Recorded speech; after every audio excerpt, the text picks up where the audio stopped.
Madam, હું તમને પૂછીશ કે આજનો જે બીજી શેડ્યુલ છે, લોકો પોતાના કામમાં એટલા વ્યસ્ત હોય છે કે જીમ જવાનો સમય રહેતો નથી, તો શું જીમ જયા વગર વજન ઘટાડી કે વધારી શકાય એ શક્ય છે ખરું?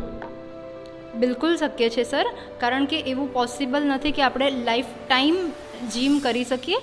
તો આપણે આપણા રોજિંદા જીવનમાં આપણે ટાઈમ ટુ ટાઈમ સવારે વહેલા ઉઠીને થોડો ટાઈમ 30થી 40 મિનિટ કસરત પર આપીએ, ટાઈમસર આપણે આપણો ખોરાક લઈએ, પાણી પ્રોપર પીએ, એના પ્રોપર ગાઈડલાઇન હું અહીંયાથી આપું છું કે કઈ વસ્તુ કયા ટાઈમે ખાવી, કઈ વસ્તુ નહીં ખાવી, એમનું વોટર ઇન્ટેક કઈ રીતે મેન્ટેન કરવું, સ્લીપ કેટલી લેવી, કઈ રીતે સ્ટ્રેસને આપણે આપણી લાઈફમાંથી ઓછો કરી શકીએ છીએ.